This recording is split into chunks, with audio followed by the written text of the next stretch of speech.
I go move like that. Fuck with that dog like me. What's up? What's good? Welcome to the Locked In Podcast, episode 19. We back at it with the boys, chilling with the gang and shit. It feels good to be at episode 19, consistent. I feel like we kind of been rocking and rolling, honestly. Facts. We kind of been staying at it. Yes, sir. Even with the little like hiccups throughout the week, or like if somebody has something going on, like we still always find a way to kind of to get back and make sure we get this shit done every week. So facts. Now we be having these conversations like on our own. Yeah. Like just in our free time and shit. This whole time we just had a podcast conversation about the same shit. Yeah. So it's almost just getting so much easier at this point. Facts. It's natural. Yeah. And I wanted to let people know that season 2 is coming soon. We're gonna get a new space, so we're kind of working that out, and just expect to see a whole new upgrade, like from the intro to the production to the sound, to make sure that we're always elevating and giving people what they want, and what we trying to put out. We're trying to put out some fly shit, honestly. Facts. So that's just really what it is. Taking that Bitcoin money and that taking that Dogecoin and putting it to better use. Do you play with Robinhood? Robinhood, yeah, I do. You do? Yeah. Do you have some Doge? I got a few. Yeah, I got like I invest through Vanguard. Like traditionally, I've had like a portfolio through Vanguard since I was like since I was young. But I got Robinhood. I don't invest like crazy on it, but I guess my version of just saying Robinhood is just like investing in general. At this point, it's just like I mean, Robinhood's cool because Robinhood's kind of slimy though. I shouldn't even really be fucking with them because how they did us off that GameStop. Yeah, honestly, what they did was what you mean unspeakable. They stopped everybody from being able to buy GameStop, bro, when all that stuff went on. Yeah, and like everybody was just so upset. But I feel like almost since everybody signed up, and this is not. I mean, everybody else and my first way of like getting introduced to investing, that we're kind of just sticking to it. We're like, fucking nigga, I made some bands off this bitch. It's just fuck it. It's shit easy. Honestly, I think it's just because the money's coming in so quick. It's like easier for you to. You got a couple of different ones though. Yeah, the cryptos. Yeah, you kind of just trying to run it up. I'm listening to it all day. I'm listening to all sorts of people that are into the crypto. That nigga all day Warren Buffett. For real. I swear to God. The hood Warren Buffett. The hood Warren Buffett, bro. And he ain't never wrong. Like, he hasn't been wrong, bro. Ever. Not yet. Yeah, I can say that for sure. And he be talking his shit on his stories too. That should be having me dead. Them returns are crazy.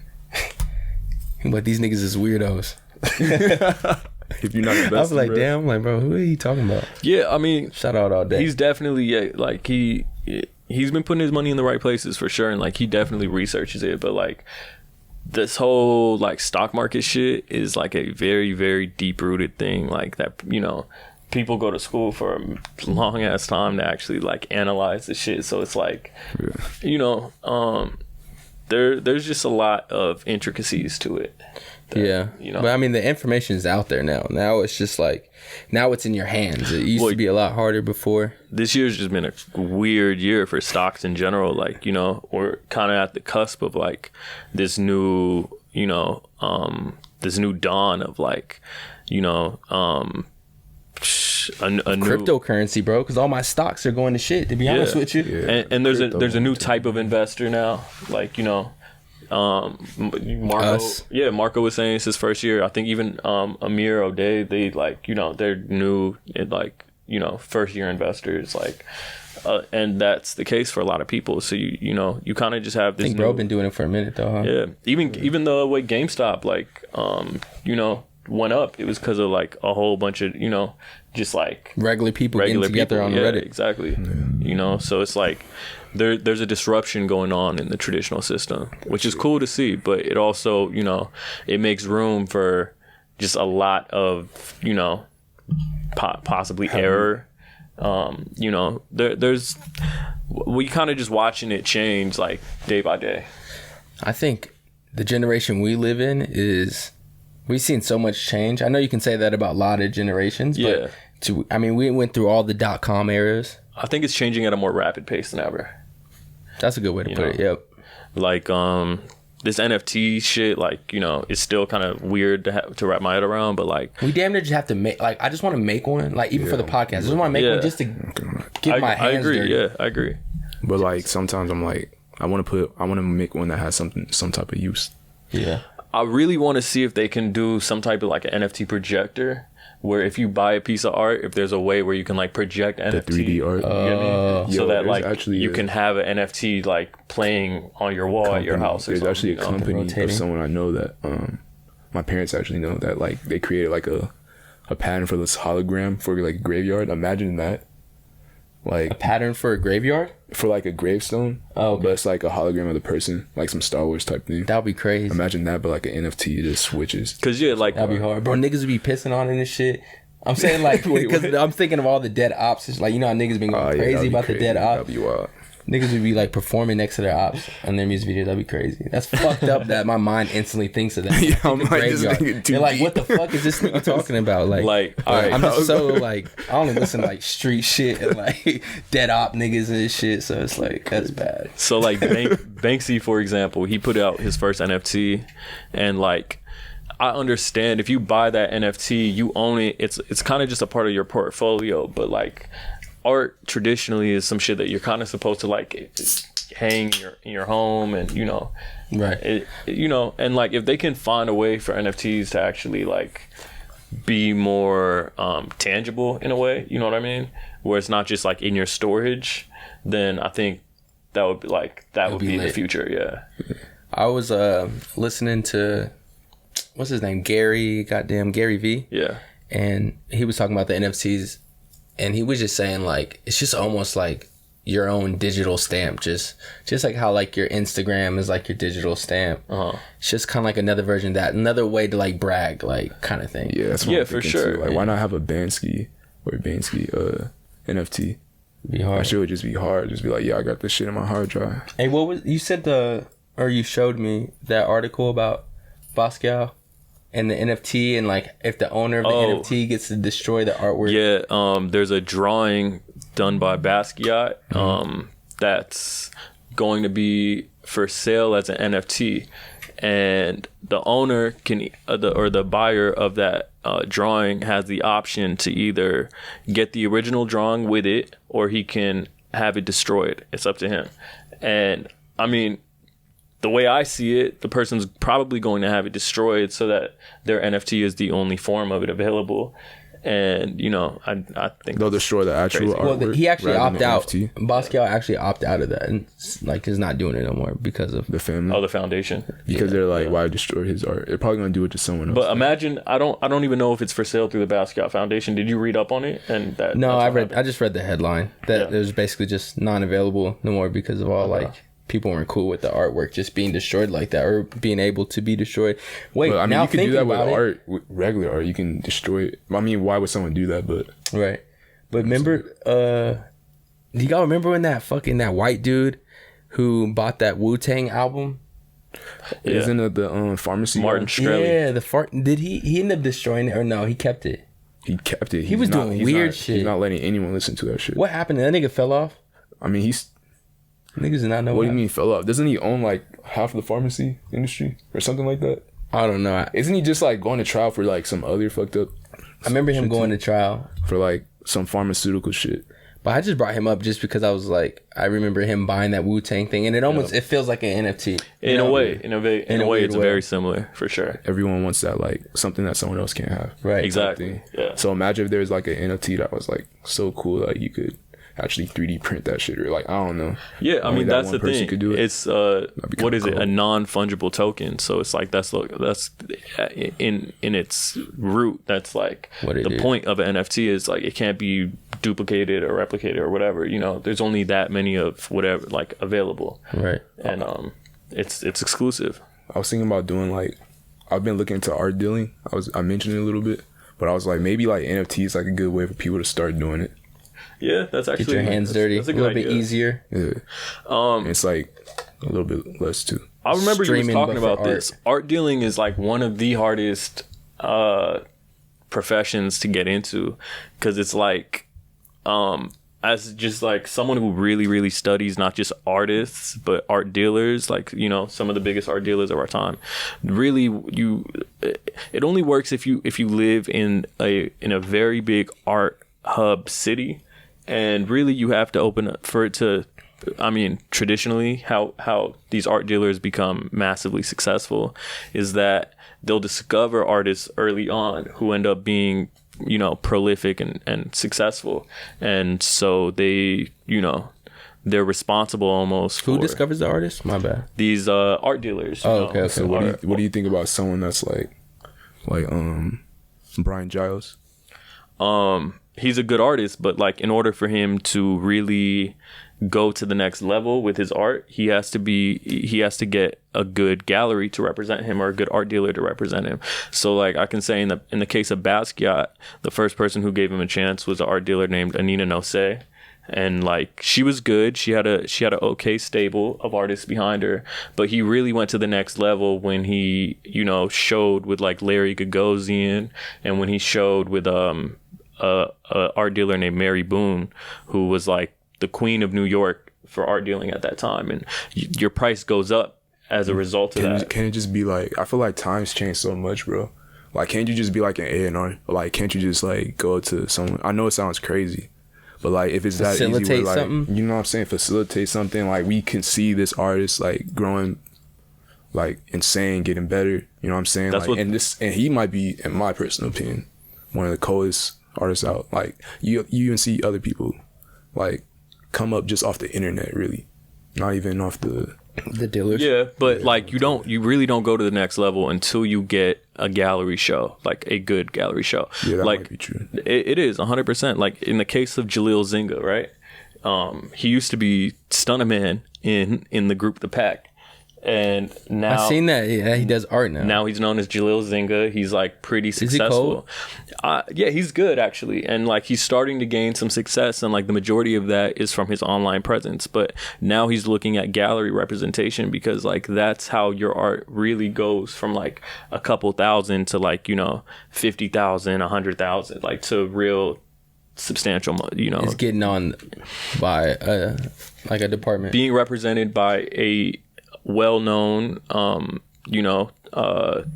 art dealer or a gallery who has a history of representing not just like successful artists, but, you know, who demand high prices for the art. So I could feel that. I didn't know that before. When you're represented by them, your artwork is automatically going to, you know, be regarded in this higher sense, where like they already have a really, really like rich clientele of customers who shop with them.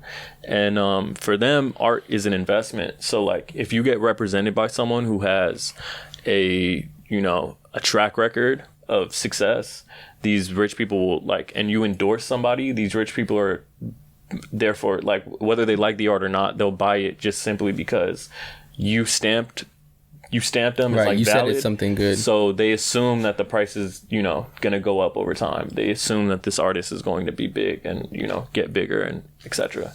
That's fire. I didn't even like I don't really know too much about like different art galleries and shit like that, but that makes a lot of sense. It almost sounds like clothes, but just like way on a higher level, you know. It's like different. It's like your clientele is deeper. Like, Yeah, like the biggest living art dealer right now is probably Larry Gagosian. Out in what, New York? He has a you know, gallery in New York, but L.A. was his main hub. Gagosian Galleries. He's American? Yeah. And you know, he came up under the wing. This is going to get very deep rooted, but like he came up under the wing of Leo Castelli. And like Leo Castelli, he represented like, this is going to get super deep. But yeah, I'm like interested. Yeah, this guy Leo Castelli, he represented people like Julian Schnabel, who like directed the Basquiat movie. He came up around that same era, and he was like the only person who Basquiat really wanted to be represented by, who denied him. And yeah, what year was this? This was back in the 80s. 80s. Yeah, That's crazy. yeah. Basquiat was like making a lot of money towards like, you know, the later, you know, end of his career. He's making a lot of money, but he was never really taken as serious as a lot of like other white artists and things like that who, you know, were his, you know, what's the word? Like his peers. Yeah. Okay. Yeah. I I think race had a lot to do with I it. like having friends that are into different shit. I never even like I said, Soldier Boy. Like, you feel me? Like, I'm kind of like a nigga at the end of the day. So I didn't never even like tap too much into the art, but it all like everything's almost just like full circle when it comes to like art, food, clothes, like and shit like that. Yeah. So, I mean, even like from doing the podcast, like researching my own shit on clothing, like I learned so much, you know? And I know like that art world runs deep. Super. I watched like a documentary of this nigga like faking all this art. Yeah. And it's just crazy. I know it just gets kind of crazy. Yeah, some of these auction houses. Have you been into art for a while? Like as far as knowing people and like, Yeah. Okay. Yeah. What got you introduced to that? Like honestly, bro, probably, I know it sounds crazy, but anime as a kid, I was like really into that. And then my parents were always like, and older people always say, "You gonna be a Basquiat?" Like, yeah. And so a nigga looked up what Basquiat was, and like I was like, to me, I was like, this is like, people were like saying that like that was art, like the way he would draw and shit. And so that was your epitome of art, huh? Nah, not really. No. Okay. Not really. I thought it was like kind of crazy how people just liked him like that back then.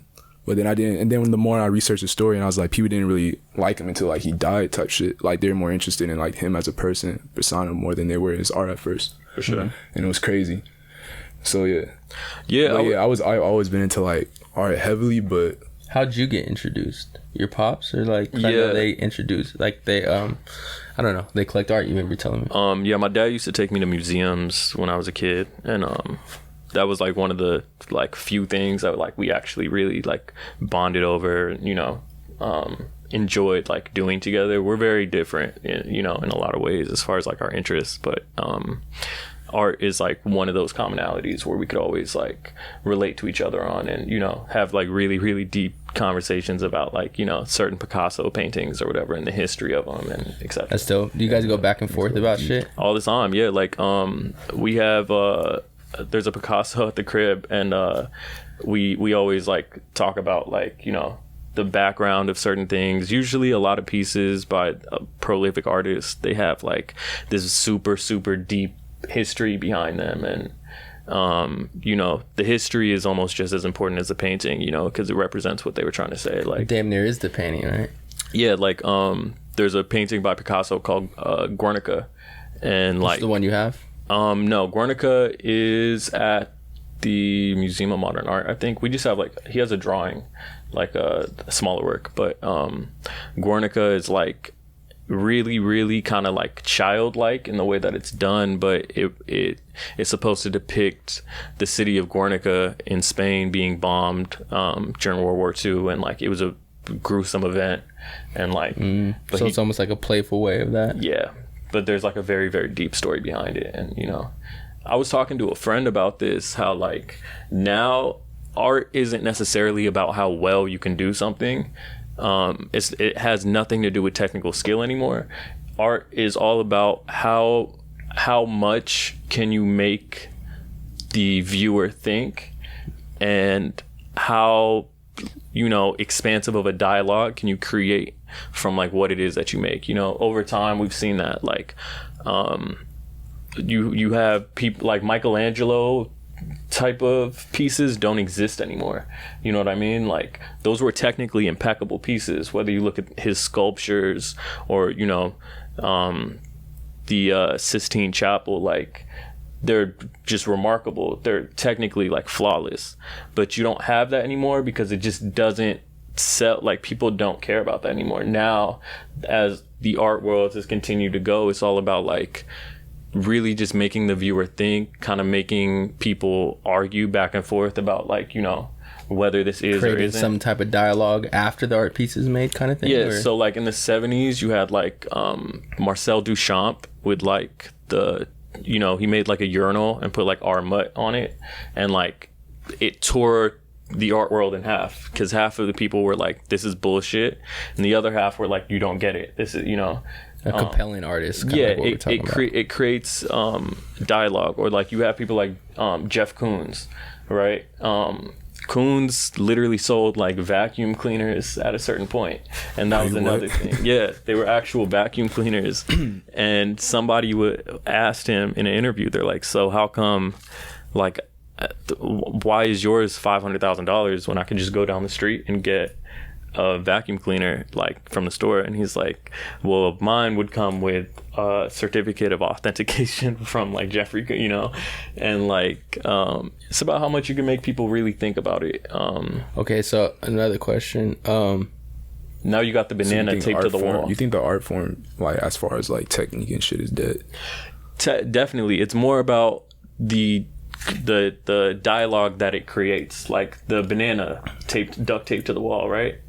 It's like ridiculous in theory, you get me? Like from a technical level, anybody of any age or skill level can duct tape a banana to a wall, but that's not what it's about. It's about, like, you know, the conversation that it creates about who did it, like what it means, whether it's its value, a lot of things, you know. You're gonna have people torn. Who is like at the top of like the art world right now? Who's the Drake? Who's the Virgil? Who's like, and then I'm gonna follow that with the question of like, who's the hottest young nigga in like your opinion type shit? Living. So I think de Kooning, I think Willem de Kooning is still alive, but he's like much older now. His art demands like, I think his most expensive painting goes for 90 million, if not more. He's living, but de Kooning came up around like the abstract expressionism era, like in the 80s. He was represented by that guy I was talking about, Leo Castelli, and he's like up there. He's in the big leagues. If you look at like the most expensive paintings ever sold, I think his is somewhere in the top 10. But is he like the most like talked about in conversation as far as somebody who he's in art history books thing? Like if you go to art school, you'll learn about him within like the first 2 weeks. Okay. Who's the young Jalil Zinga's good. Like you said, Bryant Giles is good. And I remember him. I remember you showing me him, I think on Saturday. You were like talking about some pieces you might buy. He was cold. Yeah. You know, who's the dude who works with Rocky? Like Hiji? Yeah. Him. He's dope. Yeah, his stuff's clean. Those are some that come to mind. Right. There's there's also like different types. There's like a lot of like Chinese artists and stuff like that. There's a lot of like people who we probably aren't familiar with. That's how the documentary I seen was a Chinese dude. They're cold. Bruh. Yeah, they're cold. In my personal opinion, I think he's like one of the coldest artists. Yeah. I keep forgetting his name, but it's like as soon as I type it in my YouTube, he pops up. Kind of hard to pronounce. But it's like Kim something. He's a South Korean dude. Yeah. He can draw like crazy scene just off of pure like thought, bro. Like, you know how hard it's like to train your muscle, like your brain to draw something is like very, it's not hard, it just takes time, bro. The fact that he can do that, like create this crazy scene like that, is like, nigga, that's what I'm saying. Yeah, cold. You know, you got your classic people like Damien Hirst. You know, Koons is still like, you know, around. Of course, you have Kaz, you have Banksy. You know, a lot of these people are kind of like, you know, I think that their most substantial works are behind them, I think, you know, but yeah, most of the current artists right now are making NFTs. The current popping artists. That's just the wave now. You just kind of have to, right? You kind of got to get your hands. Yeah, NFTs have only been around like what, a year, if that now. Yeah. So they're very, very new. So like the first, you know, substantial artist to actually like get his hands dirty into that is Banksy, I believe. Okay. Yeah. That's fire. What should I was gonna ask something else. I forgot. I drew a blank. We can segue into a topic though. the hair impressed in Calvin Klein. We could talk about that, or let's talk about the vintage, just because we were having that conversation beforehand, anyways, and I'll introduce it. It's similar to the art discussion in a way, you know, where it's like, I would say if we're talking about like high price vintage things, it's to some people, you know, some of them are collectibles, some of them are memorabilia, and then some of them are kind of just hype, you know. What do you mean type? No, some of them are hype. Oh, hype. Okay. I think, well, I'll just start it off by saying I recently just bought like 5 vintage tees just because it's the summer, it's getting hot, and, you know, I'm not really trying to spend like $500 on like an ambush t-shirt. So... No, I feel that. Yeah. Just not all the time. Like, I just actually need tees. Like, you know what I'm saying? I can't go 500 type shit. Like, or 500 for one and then, like, fuck it up. Go ahead, bust the Skittles out.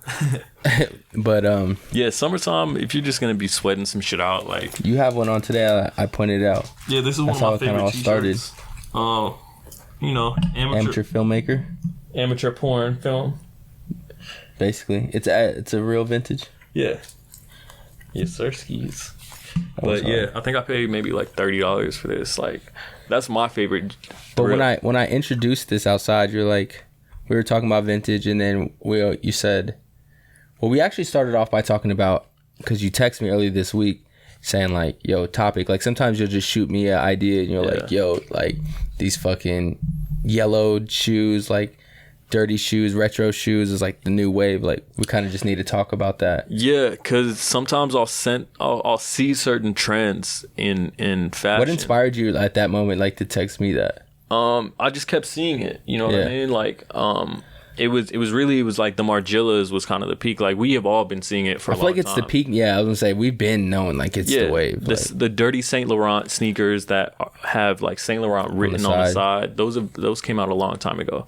Gucci put out a lot of like dirtied sneakers, you know, in the last few collections. That's been a thing. The Jordan 180 has been popping for a minute. That's different. That's an actual vintage item. But what I'm talking about is brand new shoes that are brand new shoes. But that plays a big role into it too. Yeah, exactly. That's what they're trying to, you know, create. Mock. You know, and like really, I think the breaking point, not necessarily Golden Goose is like a whole brand built, like, you know, solely on that idea, that concept of like dirty old, you know. But the breaking sneakers. point was the Mason Margiela. Yeah, you know, it's something I noticed is like these very, very upscale, high priced items that come out intentionally made to look like dirty, beat up, scuffed, and they damn near look low end. I feel like they actually look better than like you beating up your own shoe. Like, and that's like a hot topic. Like, maybe niggas might not agree, but that should be looking cleaner to me. Like, as far as like the rude, the yellowing bottoms, and like it's just kind of done right. You do have some people who think it's the absolutely ridiculous. They're like, why the fuck would I pay this much money for a sneaker that's already beat up? Like, right. You know, you have a lot of people who don't understand the idea of it, which is like, you know, it's valid for sure. And then you have a lot of people who like, you know, that's the look that they're paying to get. Whether you want to look at like vintage t-shirts for that matter, where you're paying absurd amounts of money for, you know, a vintage tee, or even if you look at Rude, you know, their majority of their t-shirts are like the vintage wash process, where it's like you're paying for a new tee that looks old. Yeah, definitely. It's just that's like the biggest trend right now. You know, like, in like, it's sometimes it's like kind of hard to like, I don't know, convince people like with those like vintage looking like Rude shirts, you know. It's like there's still a big crowd of people who want new shit that looks new, crispy tee. And to me, like, I like the vintage looking shit, but I'll try to introduce it to a nigga who's even like somewhat fly, you know what I'm saying, just like a regular kind of person. And just like, like, it's just a little too dingy for me, my man. And I'm like, all right, for sure. Yeah, it's a different consumer for sure. But like, as far as trends go, I think that hands down has to be the biggest trend currently, you know. Yeah, I think it's been trending since goddamn like 2019, I feel like. I don't know. Who do you think really kind of came in? That's a good question. Set it off. I don't know. I always kind of like that. I shouldn't say always, but I noticed I started to like it around like 17. I would say Ian Connor, bro. No, That nigga was just in dirty, bro. absolutely not, bro. What are you talking about? He was just in dirty. Nah, nigga, that is that's Are we talking sneakers? Like who kind of Talking stuff? about Let's the start dirty this, sneakers. He had the or just the whole new vintage wave. I think it started with the whole vintage T-shirt effect. I think that was the first thing that came in. For sure. I think somebody came in. Okay, there you go. You're breaking it down. Maybe I know what you're saying. Maybe I'm saying like I thought you were saying who made that kind of popular for like the youth. Maybe I've never seen Ian in a vintage T-shirt like ever. my bad. I didn't know we were talking about vintage T-shirt. I thought we were talking about shoes that look dirty and scuffed up. Well, even in that regard, like That what? nigga did, bro. What? Like which ones? Bro, he had the YSL. He would leave ones, his, the like, same laces ones I out. have, like hella like dirty laces all stepped on and shit. YSL. Yeah.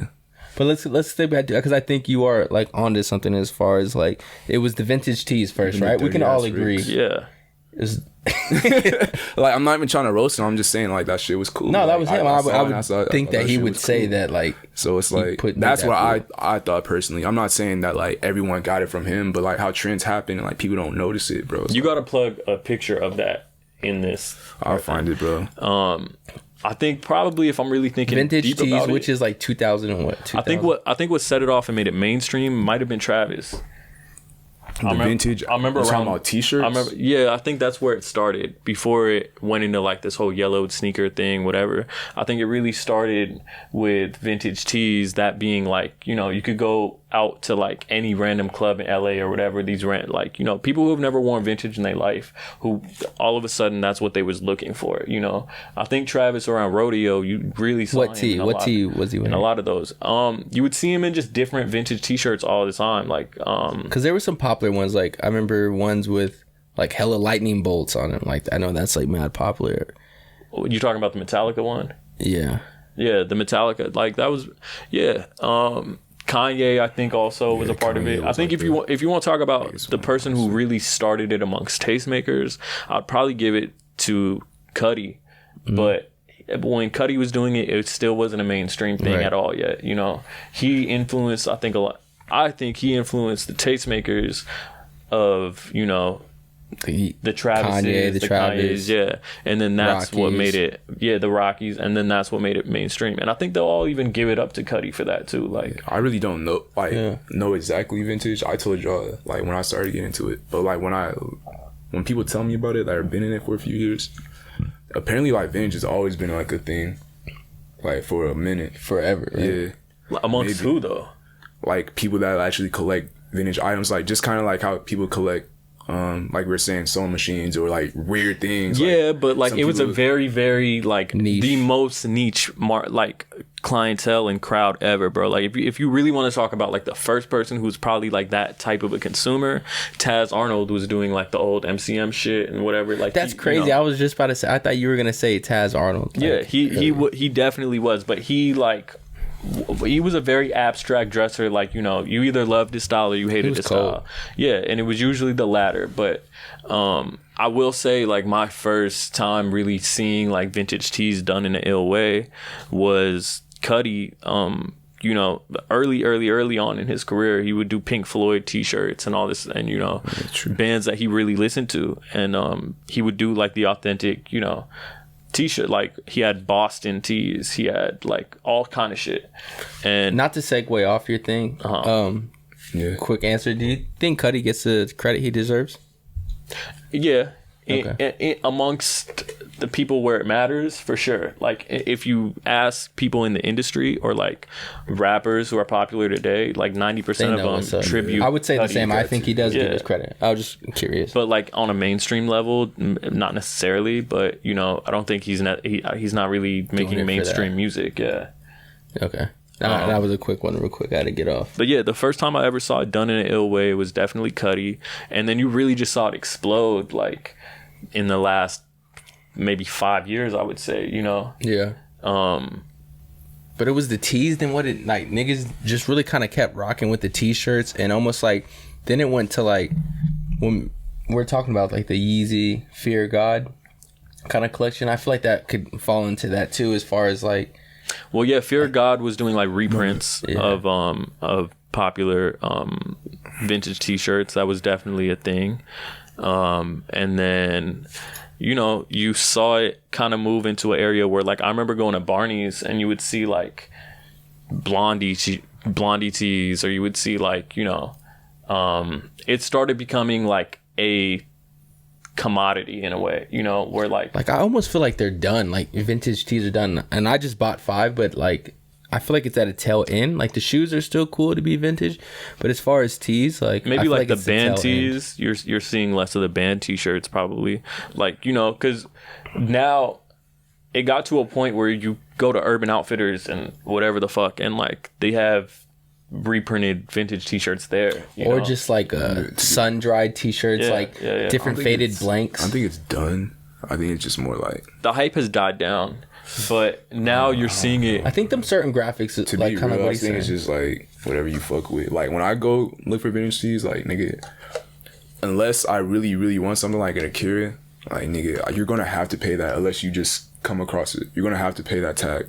Sorry, that's just how it is. Because Like, it's a rare item, though. and that's because I fuck with it. Like certain people are just gonna fuck with shit. Like, and But once that's they why you can get introduced to it- shit for the low. Like you can go to Wang's and maybe get the $40 tee because you have a your direct own- tie your to own style, your own style. and then also that, and then but That's why I like if you the going if vintage. you go on Instagram, bro, you see like these people like just find cool little shirts, and they just put like, I don't know if they put it on there or if it's like really a vintage shirt and it says some shit like, let me see the one I looked up today. Like some funny shit or something. Yeah, like some funny shit, and it won't be like a specific like band tee or anything. It's just like it's a cool shirt that no one else Yeah, has. like some ass or and it's some like shit. kind of funny. Yeah, that's like the main reason I get Weed. it. And it's like, nigga, you get it to like do shit in. Like the vintage shirts I wear, like I do shit in them. Like I just wear them out. Yeah, but I think sleep in 'em. I think we're like not the average consumer. Well, I think this like most of these topics center around like the mainstream. You know, True. We do have we bounce effectiveness. back and forth. Yeah. Which we have to. It's Yeah, like yeah. You know, like down. are we to- journalists? in a way, I'm not a you know, journalist. I'm just vibing out. in a way, Literally though. you know. I'm the only journalist, honestly. Nah. Nah, I mean, but that's a whole other thing. Yeah. But I think like now that you're seeing the whole yellowed sneaker thing, whether you want to look at like the Rude, Or the laces. the Rude Dunks and stuff, yeah, exactly, or like the Golden Goose thing, or like now you're seeing the Lon Vons is like jumping, and like it's just a mock old like Etnies skate shoe, but like dirty or dingier almost, like or like the Adidas that they put, the Adidas looking like yellowed sole joints that they put out. Now you have Margiela. They did their rendition of like a Jordan 4 but with a beat up, like a cracked yellowed sole. It's just like the high end brands are completely soaking up like their whole collections to be based off of like, you know, the lower end, if Right. that makes sense, you know. Makes like sense, more like street, like I know what you mean. Just what regular people are wearing. yeah, like these brands are famous for the fact that they would put out like Crazy different looking elegant shit. garments, Yeah. like, you know, like astounding, like really well made garments and things like that. And like now they switched it up entirely where it's like, bro, Lon Von and Margiela, think about it, like Yeah. they were making like extravagant runway collections, and like now what it's come to is like dirty like skate shoes, and you know, They still look hard to make. dirty fours, like, but it's the style is, you know, it completely it's a reflection on like the Do you like times those that we're long in. bonds? It is a reflection, direct reflection. Yeah, Yeah, that's of the what's cool. time that we're in. That's why I think right now, art, design, fashion, all the shit that's in that category is the best, because we see shit in real time now. We don't see shit months later. Some of us do. Right. That depends on how tapped in you are, whether like you're actually close there or like internet wise.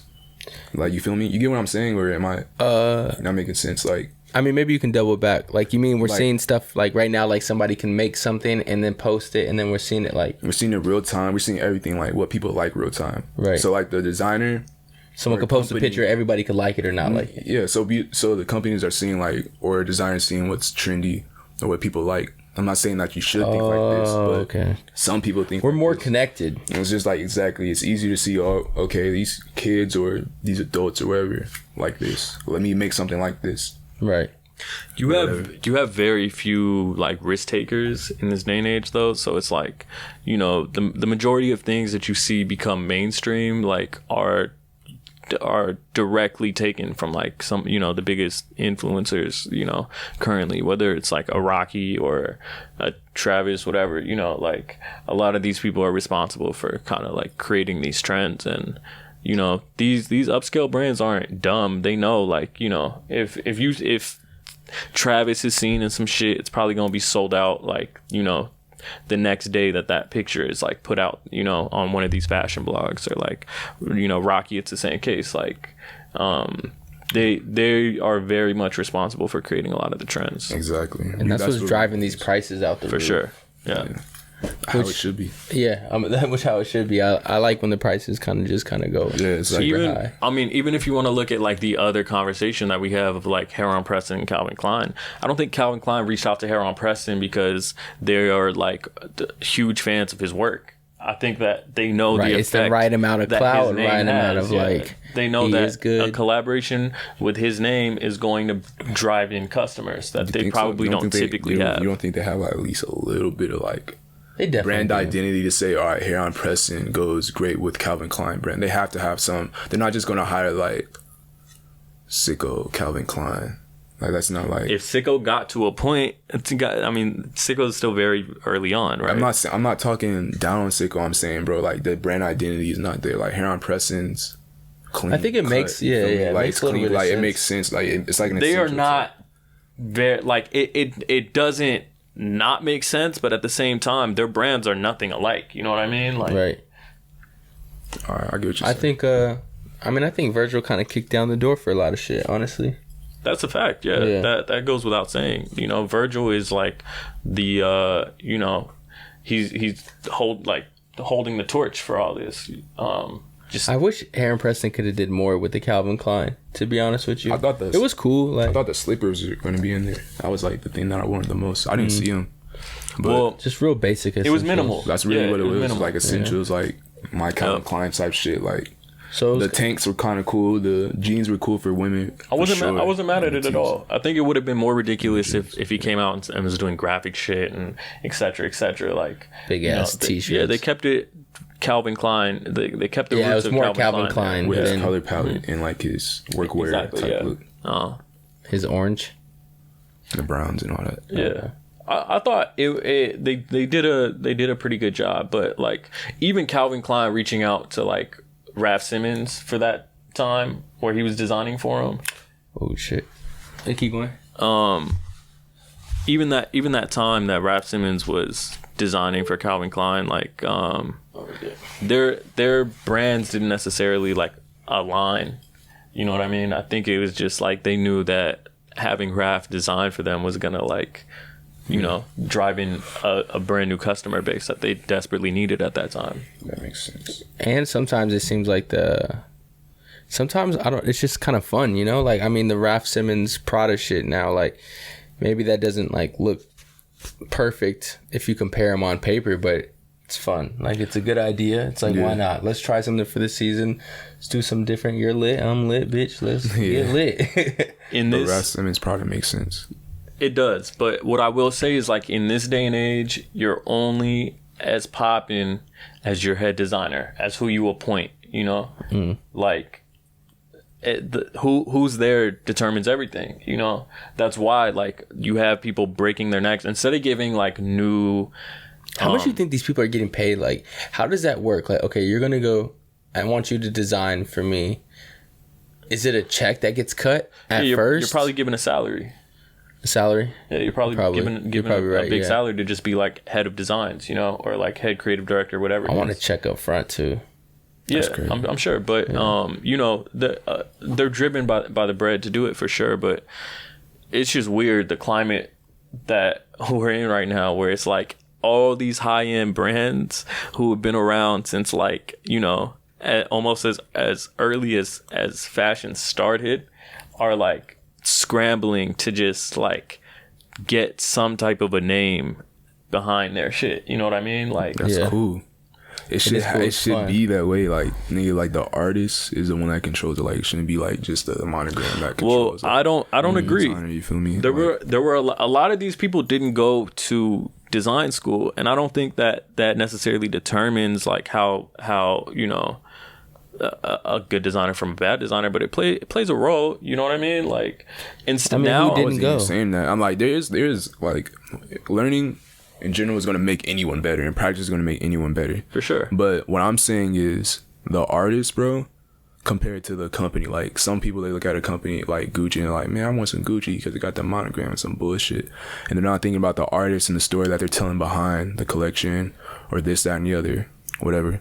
So I'm thinking like maybe having these brands, having these different artists that are hype, that are actually cold and telling a story is a good thing for the artists in the future. Because like you might see a brand like Chanel or Hermes or something pick up someone like Rude or blah blah blah. That's or like ridiculous to me. I know it might sound why is that ridiculous? I like that. I like what you why saying. is that ridiculous? It's Though? lit. It's like because you have this young designer that's bringing new silhouettes, something different flavor and a different crowd to people. Khaled, are you just tied into He's a like purist, bro. He just doesn't like- because you know the history too. Like you just Yeah, the history you plays, have a certain like heart for sure. The history plays a very big role, and also if you just look at historically how these brands were built, you know, like the bones that they're built on is like them going and hiring like you know, like classically trained like fashion students and shit like that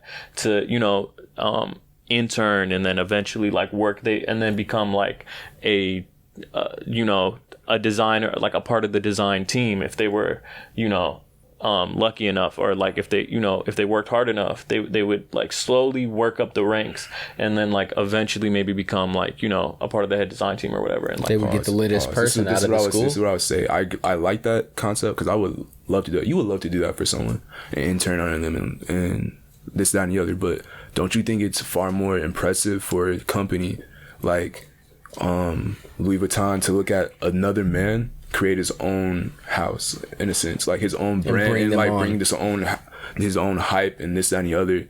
Don't you think that's way more impressive than hiring a fashion student that's trying to be this, that, and the other? And it's not throwing shade to the fashion students because, again, like I think You can still that's a be that great, same lit I think that's person. the great thing. Like you look at Peter Doe and you look at all these other awesome designers that can do more because they just know more. It's just what it is. Yeah. But I'm saying if you find someone that is a gem that did it, whether you think it's hype or you think it's whatever, like nigga, they're still a gem. They're still doing something. That's like the person that's trying to be that. You get what I'm saying? I get what you're saying. I agree with what you're talking about. I don't know. I don't think Louis Vuitton was like looking at the artistic merit in Off-White and was like, you know, like they're not the same at all. You know what I mean? Like you can't deny that like he was hired solely off of like, I'm not saying his it factor. You know what I mean? Like the name that he has behind him, and you know the consumers that are inevitably going to flock as a result, you know? And like in these times, brands are just desperate for sales. You know what I mean? And like I said, you're only as hot as like the person you have. I think these brands been desperate for sales for years now. Years. So many years now. Even the times where they were still hiring that art student that was going crazy. Like some people that weren't art students. But they It's know like, now it's probably a little bit more than the clothes now. There's There's a culture that lot goes to with it as You well. had purists who were buying the clothes. You know what I mean? Like back when Rocky first came up, like, you know, the brands he was wearing, like there were no, you know, names behind like any of these things he was wearing. You know, like he would. Like HBA or what are you talking about? Well, Pintrell? more like Margiela or Rick Owens or, you know, Raf Simons or things like that. Like they were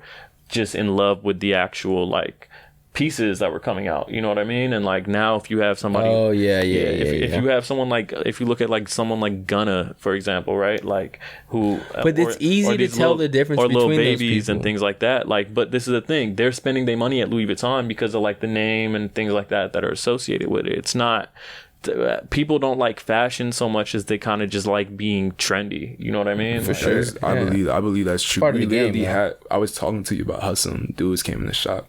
Yeah, some young black brothers, and they was roasting everything. And they were talking about how this, that, and the other. Like, nah. I'm just like, bro, my grandma could make this. I get it, this but it's just shit. like, nigga, like at the end of the day, some people are dressing for hype. Some people are just dressing because they like the shit. Like, to be real, like some people want to dress to look like a character. No, I think this ties more into what you told me when we were working together. When you're like, it's like. We're talking about like just selling shit. Like, it's not that people don't want Off-White or they don't want to like buy Givenchy. It's just they just don't really know. You know what I'm saying? They don't know why this is actually better. They don't know, like, if you were able to just transfer all the information from your head to their head, they would probably be like, oh, like, okay, let me invest a little bit more. Maybe they won't get that same crazy Givenchy coat, but like they'll be like, okay, I'm gonna start caring about my garments a little bit more. So it's an information. And it's like a lot of times too, like some people like there's this book called Greatest Salesman in the World, and it talks about selling like what people need rather than what you think they need or what you think they want. I feel like people don't even know what they want. So it's like, yeah, people don't know what they want and need. So sometimes you hear some people be like, bro, I don't want to buy a shirt. They just say shit, I want to buy a shirt and then fuck it up. It's like, all right, nigga, go to Rude. Because like you can buy the shirt, you can fuck it up, and it still looks cool. Same, and that's like, I know that like, that's why I buy certain things. I'm like, because I already know I'm gonna wear this shit out. So I want pieces that age well. Some people want pieces that make them look clean. It's like, bro, I like plain shit. So it's like, there's something for everyone, bro. So like when you have a brand like Rude go to another brand like Hermes, then maybe you have like these new consumers like trying to fuck with Hermes that never even thought about putting their money into that brand. It's making it bigger. Yeah, exactly. So it's like they probably see the merit in this young guy, this young designer, or even Virgil's case, older dude, getting all these young rappers and shit to fuck with the brand. And they're like, nigga, let's get these rappers that are influencing everyone to fuck with the brand. I'm sure these numbers are doing a lot better than before as well. Bro. I wonder if it just takes away like but the respect isn't there amongst like, you know. Same thing with rap music right now though. Exactly, bro. Yeah, I guess, but like as far as like the actual fashion elite, right, and like the fashion connoisseur, like, you know, it's gone downhill significantly, and like the fact that people aren't trying to create like, you know, beautiful pieces necessarily anymore. It's more like, does that have you consuming less? Absolutely. Yeah. Okay. Absolutely. Yeah, without a doubt. Like, and it just kind of has me in like a weird, you know, like a weird place with fashion. Like, what the fuck is this shit like right now? Like I resent it in a lot of ways, like, you know, and it just makes me have respect, a greater level of respect for like certain designers who are, you know, breaking the rules, trailblazing, and doing their own thing, and, you know, right, not, you know, necessarily trying to do things for the hype or for the, you know, whatever. So are you fond or like proud of like the archive scene? Like, since the archive scene is like a big thing now, and maybe they would be group, like they kind of feel like you know, like the. I respect the archive scene, but also for me, I'm very big on nostalgia. So I kind of like getting pieces that I remember, like I was young, like I remember seeing it when I was younger and like I couldn't afford it. I like going back and getting those pieces because those like actually mean something to me. Whereas like, you know, it's almost like vintage shopping in a way, but like vintage shopping, you're getting things from the 90s or the 80s or whatever that you weren't necessarily there for.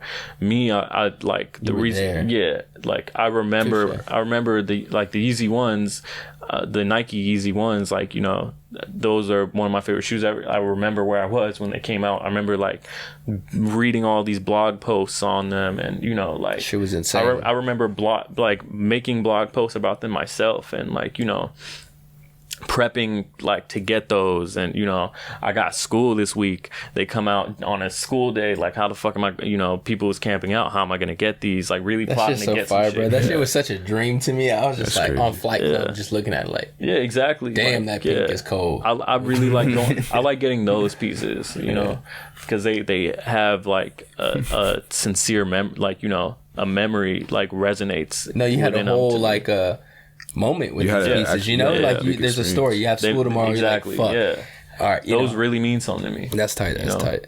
The archive wave cool, gotta though. piss Be stuff like introducing me to new shit. I fuck with the archive. Yeah, I mean, sometimes I respect the piece itself, but you know, I just there's nothing more to it other than like, oh yeah, I like that, or like I don't like that, you know. Whereas like when I go back and I get a piece that like I couldn't afford at a certain point, it's like it means more to me. You know what I mean? Like, Honestly, I fuck with archive because like it introduces me to new stuff. And to be real, what I've been learning, there's a lot of these designers. I'm not talking current designers, even some current designers. They just go to the house that they're working for. They just go through their archives, and they build upon it. So I like seeing like different brands I fuck with, and I'll see like the pieces they made back in the 90s.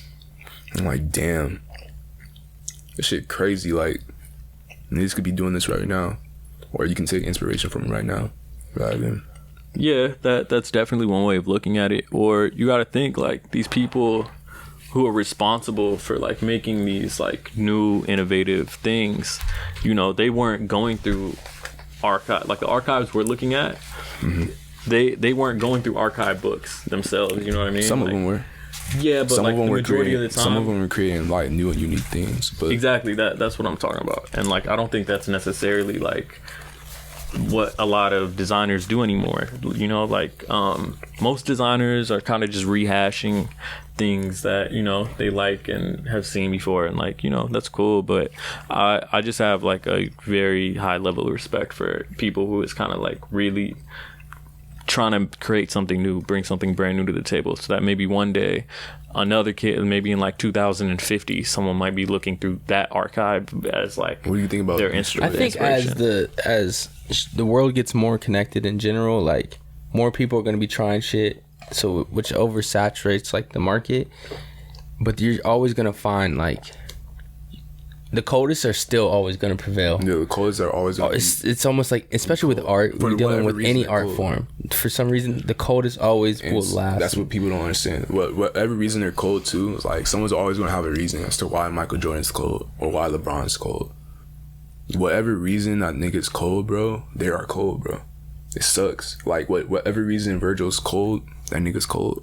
Well, no, with Michael Jordan and those things, there's no hype. There's pure fact. It's pure facts that, you know, drive why they're popular or famous or whatever. It's like, because I mean, it's facts, statistically, but they you were the always hear best. people in the background saying shit like Jordan was only like the best because He was during playing this time against- period he was playing against this, that, and the other. He had this, that, and the other, or whatever factor, rather than just saying this nigga was the GOAT.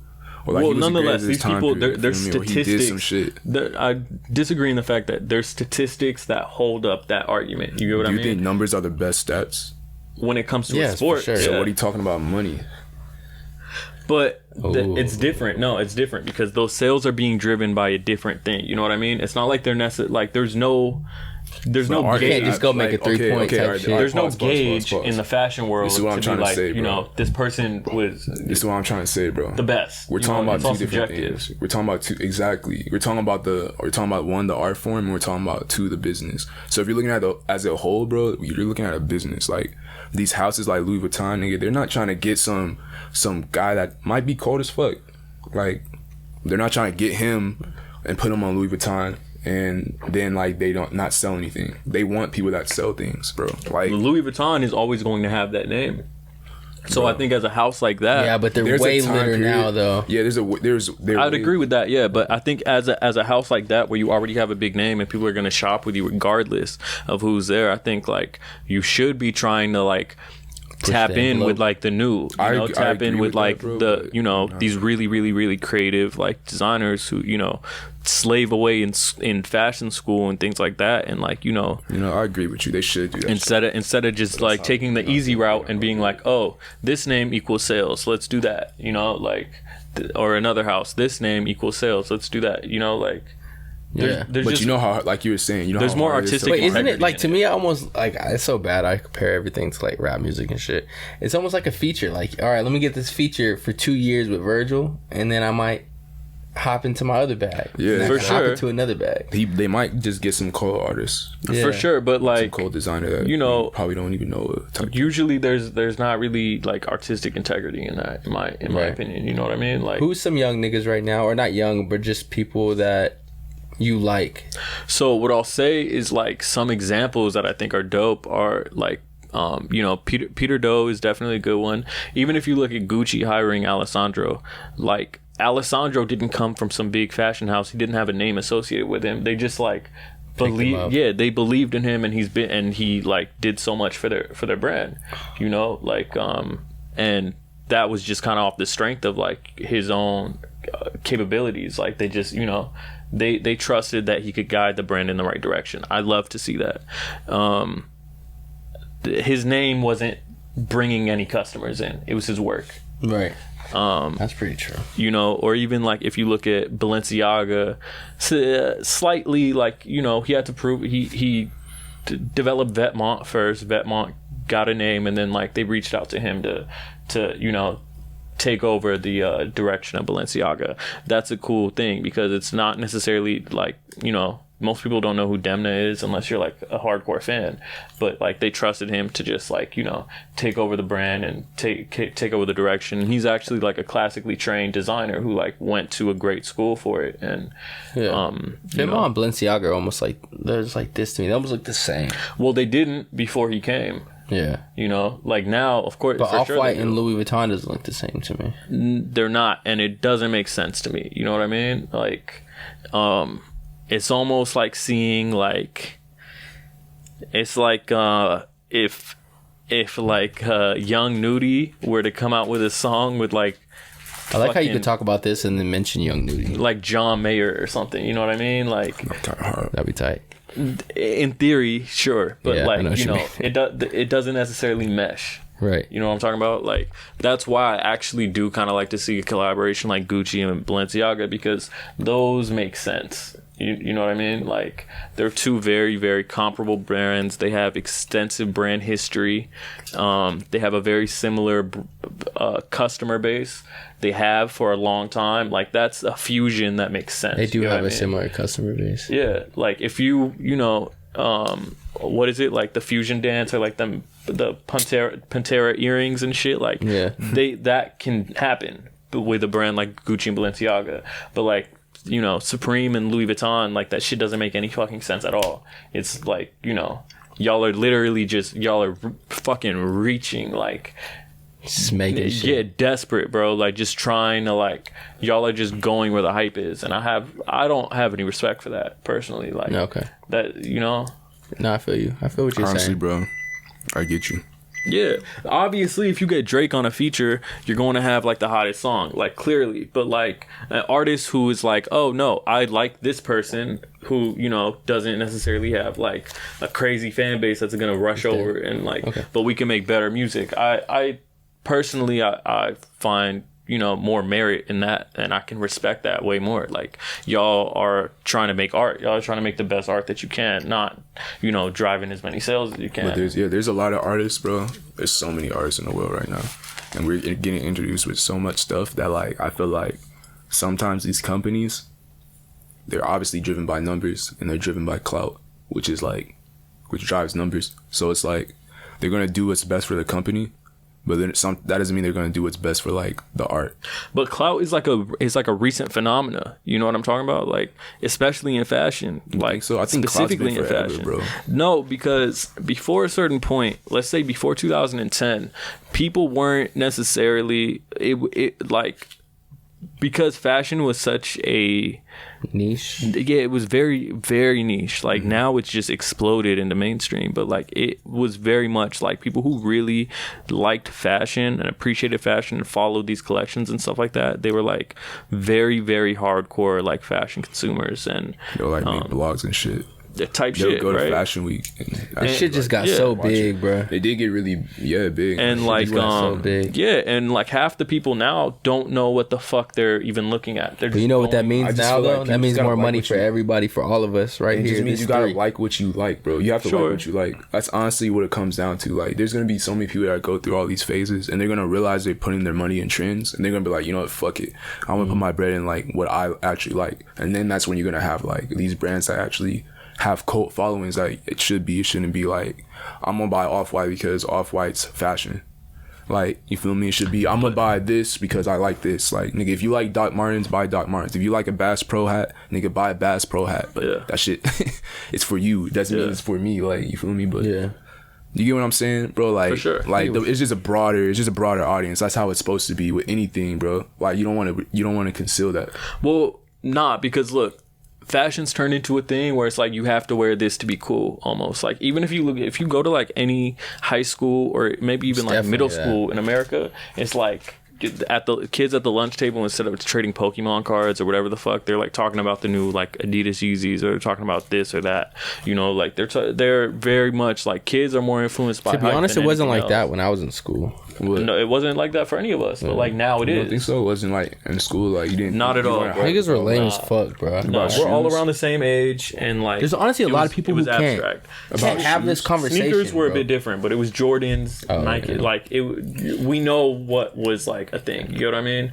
Right, everybody knew what was cool as far as sneakers and shit. Exactly. Like now, these kids are like Off-White. They'll start like salivating. Oh yeah, at the like all thought of that it. extra like buying and reselling. There were some people in high school that were like this. Like one of the Yeah. homies, he would buy like bulk shirts of Nike. It's not like hype shit, but just buy bulk shirts of Nike online because he's like, bro, I can get way more Nike shirts than I can online than I can like What, from the store? from the store or whatever.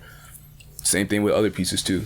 Like some niggas were shopping for Supreme online, but it's like I don't know. Like I don't think that like people were necessarily into the high end fashion because they thought it was like Yeah, weird. they weren't. It's a new thing. That's the point that I'm making. Like, But you think Off-White's like, I guess I'm kind of contradicting myself because last time I said it was high end, but do you think Off-White's more like high end like Rick than it is like hype like Supreme? It's more hype. combination of the two for sure. But like, you know, the pieces that are, you know, have kids like pulling their hair out is like, you know, the Nike Off-White shit, and like, you know, like that's the thing that's the point that Shoes, I'm marker making. tees. These kids are more worried about the Nike Off-White collaboration than the Off-White sneakers that are made in Italy and on the runway and shit like that. Like, you know, it's high end streetwear, so they you know teeter the line of like, you know, both.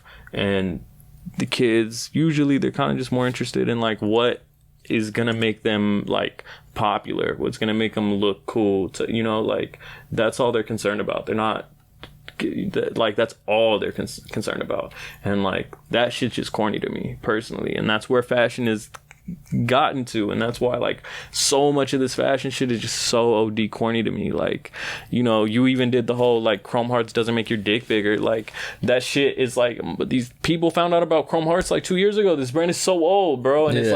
like somebody literally had to like You know what that is, bro? It's somebody just, had it makes to you feel stamp it uncomfortable cool. when somebody steps into your world. All these people are into your world, and it's just like y'all niggas don't even know. Y'all niggas fucking it up. Like y'all Like niggas is. that, bro. But I'm gonna come clean. That's an old nigga mentality. You kind of just gotta understand that, like, all right, this shit lit as fuck now. Like the real gonna, honestly, bro, to keep it G. They're gonna fuck with that. Then you're gonna fuck. Niggas know the difference. Like niggas will know the difference between you and like somebody who just bought. You know, like they just know. Yeah, for they sure. Just know. So but it's like, I'm very mindful to like avoid certain things that's overhyped. Like, Yeah.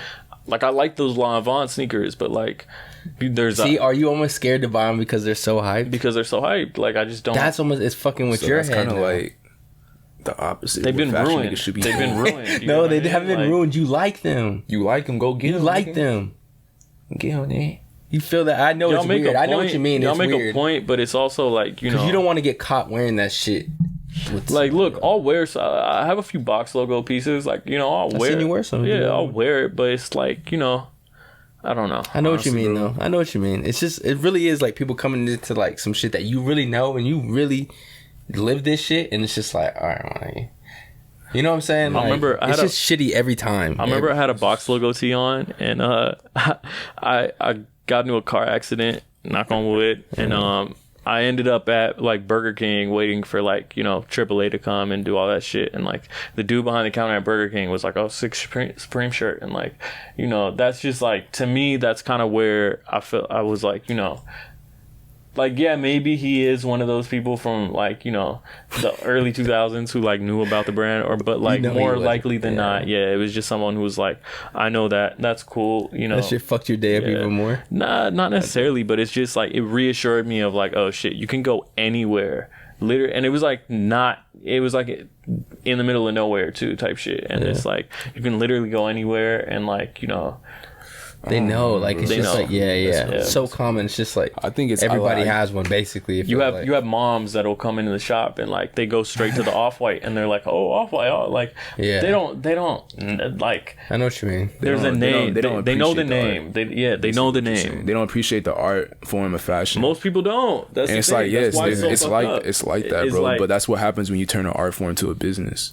It happens. That's what happens. a So great it's just like, yeah, that's a great point. so now that we're in this point, it's just like you gotta mix the two. So it's not saying these artists that are like at this hype point aren't good artists, but they can probably be a better, more like thorough or technical or more beautiful piece that could be made from an artist that's like, I don't know, like in his mom's basement or in school studying this shit. But at the end of This the is a day, good conversation, though.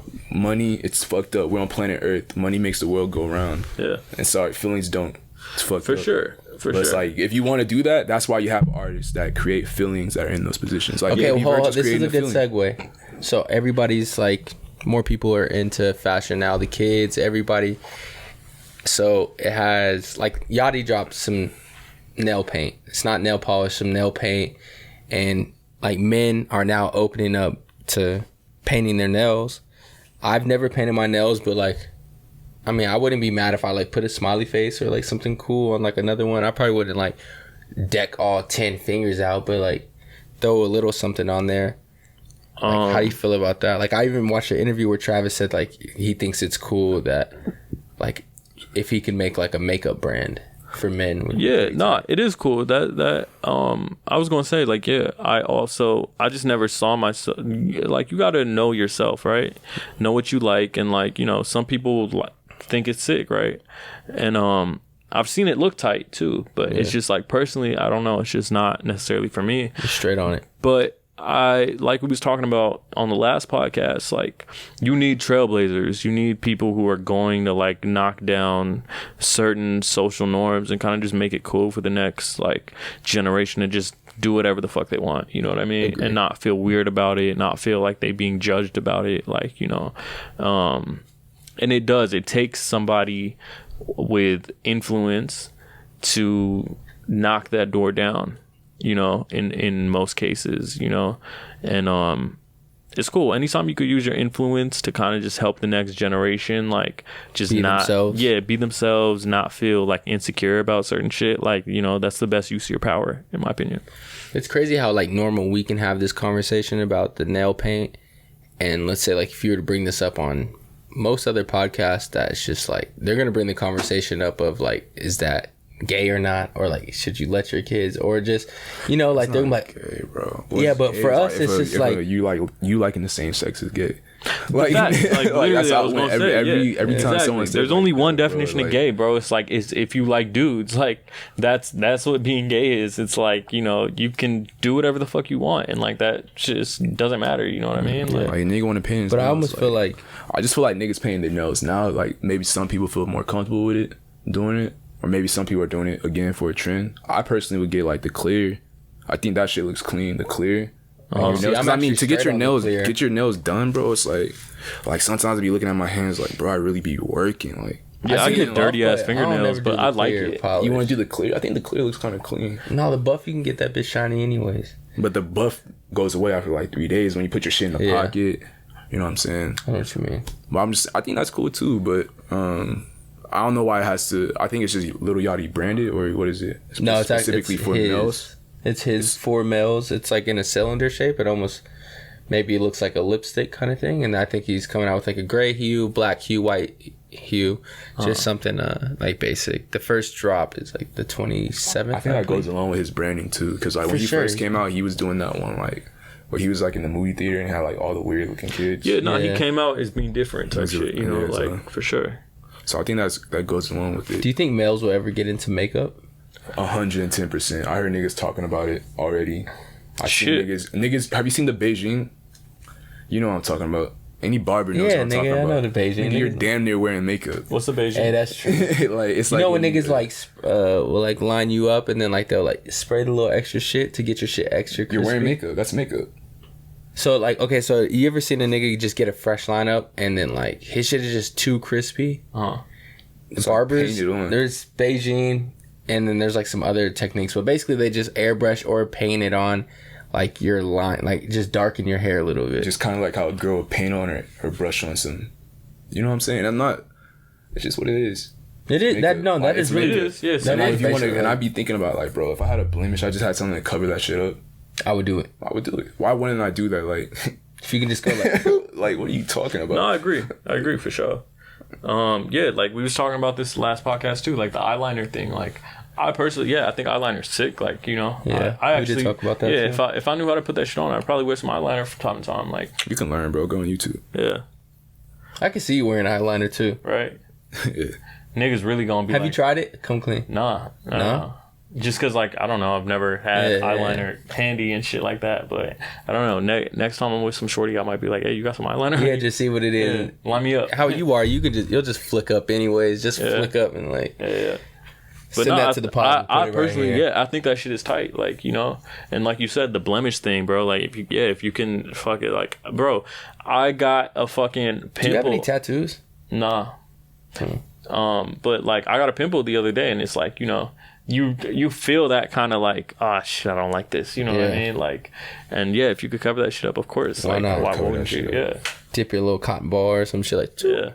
Yeah. But I wonder if it would almost like, then it has to almost evolve to like something creative. Then like niggas gonna come through with like makeup. The 3 red stripes on the cheek. I mean, that might be sick. Yeah. Like niggas like war paint and shit. Yeah. I've seen niggas. Creativity is tight, bro. It's nothing to be put into a box, and like that's the thing. People, right, take it as far as you want. People's masculinity is just so fucking fragile, like that they're afraid to do. And like, luckily, it's getting better. But like, you know, you remember back in like the 60s and shit like that, like the idea of a man was very, very concrete and absolute, and the idea of a female was very absolute, concrete, absolute, right? Like now it's just at a point where it's like, you know, masculinity is like, a lot of people still have this very fragile idea of it, where like, I mean, my parents still ain't even cool with that shit. For sure, it's a very new age thing, absolutely. Yeah. But like, and even the new age, we're still not there yet. We have people who will be like, "Oh, homme, femme, what's that? Like that's some gay shit." Yeah, like that shit, literally.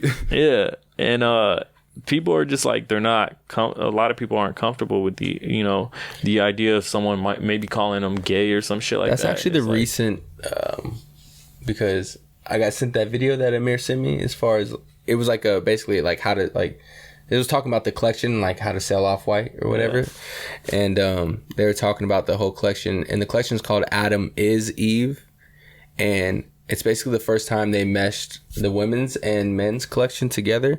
So that's where we got that floral print T-shirt. Like that came from a dress. Okay. Yeah. And they're meshing it together. Yeah. That T. So that's sort of like the whole collection. It's just like the so which almost goes like super perfect with the Kid Cudi Off-White dress and shit. Sure. That shit. Yeah. Pushing the envelope. I remember a lot of people like seeing that one like Adam T or whatever. I think that's what it was, and it was kind of like, I don't know, it's like kind of sus. Like, but you know which one I'm talking about. Crazy though? Like the people that bought that shirt were kind of fly. Yeah. The people that didn't like that shirt, sorry, no shade to them. but they kind of had no shade swag. to them, nigga. What They you had talking no about, swag. bro? Like shade to them, bro. If They you had so no swag, afraid bro. to like do I just some didn't shit, like the shirt. It was like checkered with like big flowers. I was No, like, not the flower one. The one with the. It looked like maybe like Adam or like. it was like an angel type looking thing.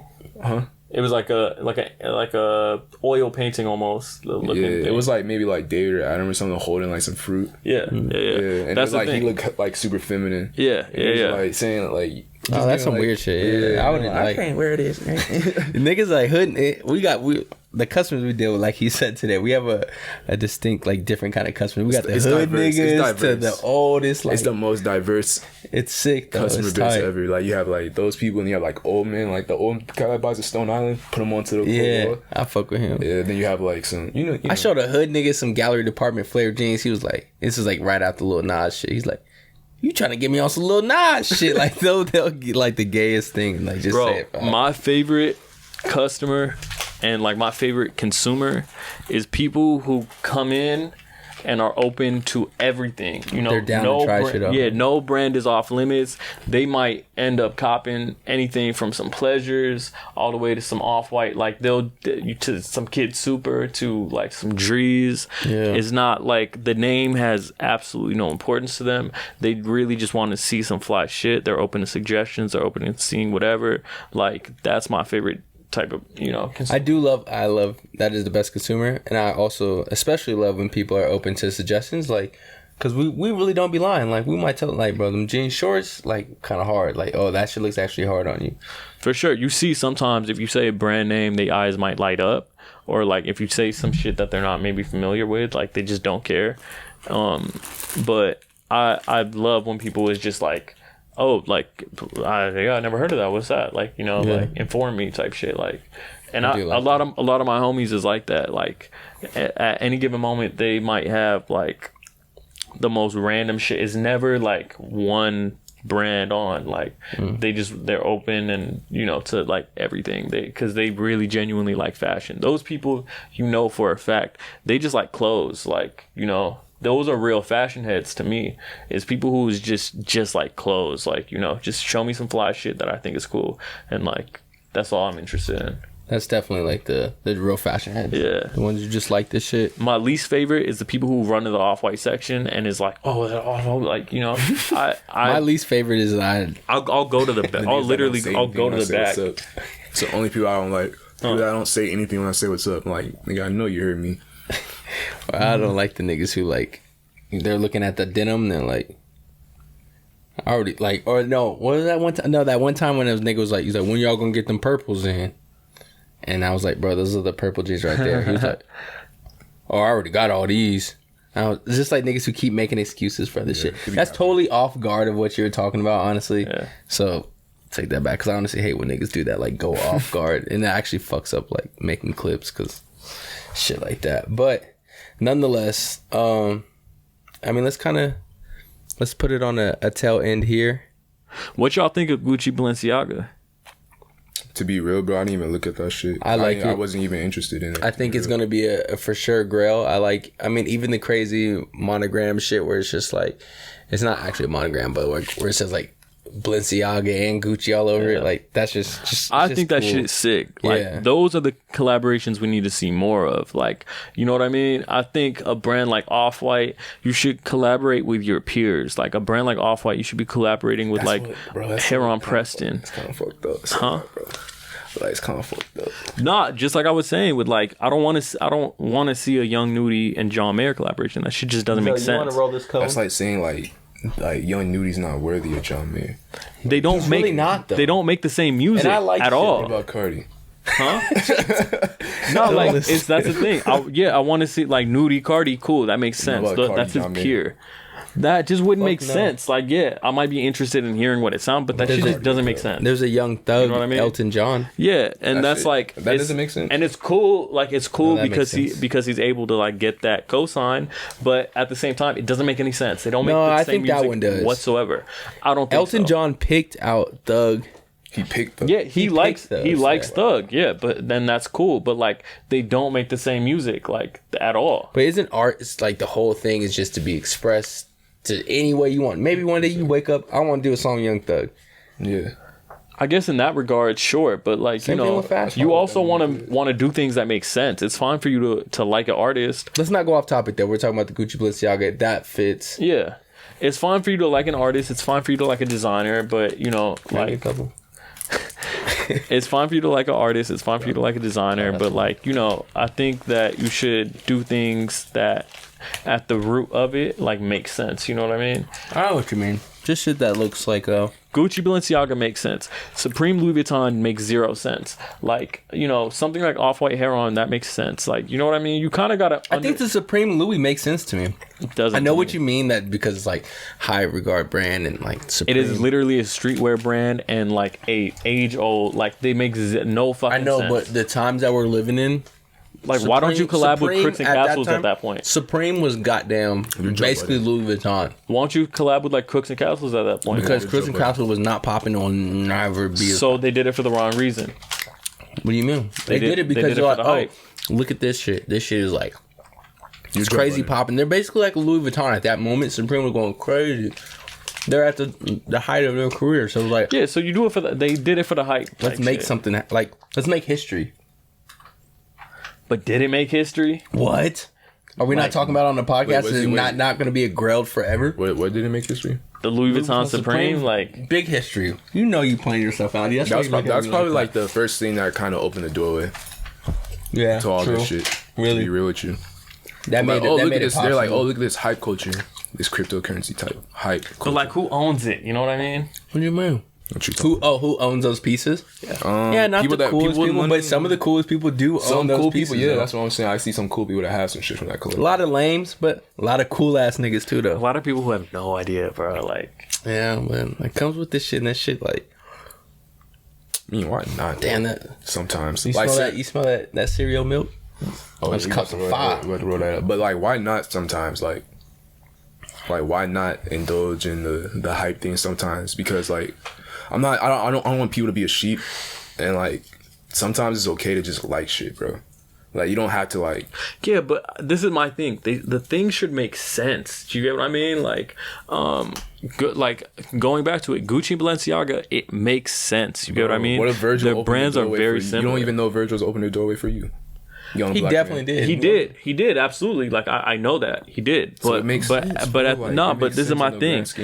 This is my thing. Well, first of all, it was Kim Jones when they did the collaboration. But what I'm saying is, even if I was to be offered some crazy collaboration with my brand or whatever, I honestly I would opt out of it and be like, yo, if you guys want to hire me to just like design some pieces, nigga, just like pay me and like I'll try and like design some shit that I think will make sense for your brand. You know what I mean? Yeah, but we can make probably about 20 more M's if we just. Everybody's trying to like converge and like do all these collabs. Like, how often do you see artists do collaborations like that? To be honest, one time it did happen. Basquiat did a collaboration with Warhol and it backfired. People hated it because it didn't make sense. It made sense with the Jesus and the punching bag. They are not the same type of artist whatsoever. But they had chemistry. They had something. It was a matter of hype over let's make the best art that we can make, right? That's just a fact. Maybe the art is about the dialogue, what you said earlier, and then this is it. Bro, I'm not even trying to double team you, bro, but on two, pause before we leave. The Off-White, bro, the Virgil Louis Vuitton thing is not a collaboration. The Virgil Louis Vuitton thing is him working for Louis Vuitton. They hired this nigga. Yeah. He's designing men's gear for them. So he's designing the hype shit, these stuff for the modern man right now. Like that's what his job is. That's what Louis Vuitton wants him to do. Create some shit that's gonna give them bread. Shit for the modern man. Shit for that they want for the future. Mm-hmm. If they did an Off-White Louis Vuitton collaboration, I feel like that shit would be totally different. And I feel like that shit would be kind of like on the level. And I'm not even trying to gas this nigga. Keep it a buck. It would be kind of on the level of Gucci and Balenciaga doing it. Off-White. It would. It's the same thing. So. What if Yeezy collaborated with Vetmonts? Is that not the same thing as like Balenciaga, Gucci? Possibly, but look, here's some things you got to realize about those two. You got Panda Express on your new gallery department sleeve? Nah, actually, Five Guys. Here's some things you got to realize about that collaboration, right? Vetmont has only been around since like 2012. Yeezy has been around since like close to that era, right? Yeah, Kanye's only been designing for this amount of time. It makes sense as far as like the timeline of their brand, things like that, right? Like the timelines just like also have to match up and make sense. The customer base has to match up and make sense. Right. Like a lot of things have to come together for it to like actually just make sense. You know? I truly get what you're saying. I get what you're saying. Okay, so you're saying like a heritage brand like Louis Vuitton should never ever in their life fuck with a new nigga. I think if you're going to do it, I love how you put it down. No, that's the thing. If a brand like Louis Vuitton is going to fuck with a new nigga, hire him to design some shit. If you really fuck with him, hire him to do some shit. Like and don't. It does. The name doesn't even have to be associated. If you really respect his designs, you would hire him to design to be a part of your design team or whatever it is, right? Mm-hmm. A lot of these people have massive design teams. If you really respect somebody's craft, you're gonna hire them to work to do some of the work, right? Mm-hmm. If you just kind of want the clout and like the stupid shit associated with it, then you're going to do this big hyped up collaboration bullshit that doesn't make sense. Like you're doing it for the wrong reasons. I get what you're saying. But do you respect the name or do you respect the art? I respect the art for it because the brands and the artists I fuck with. If you respect the art, then you hire the person. Yeah, like, and I agree with you, bro, because these brands are still doing it. I don't know, but my assumption is the guy from Elliot Mill is doing something with Prada. You know how That's many? my assumption. Hold on. Like, you know how many? Like the looks. You know how many Kanye? You know how many Kanye West collaborations that are classic that don't even have like half of the artists that's on this song featured, and that's because he respects them through the art, right? And they both respect each other for the level of the art. Like if you look at like I'll give you an example. All of the Lights by Kanye West, right? You have like 2 names on that feature, right? Do you know how many people are actually on that song? Drake is on that song. Elton John is on that song. Elton John. Alicia Keys is on that song. So what are you saying? All these people. He recruited them and he had them on because he wanted to make the best art possible. Right. And so he thought that they would fit to help make this the best thing possible. It's not like he got a feature. It's the song ain't featuring John Mayer, Alicia Keys. This. He just brought the best people. Yeah. He wanted to put together the best team possible.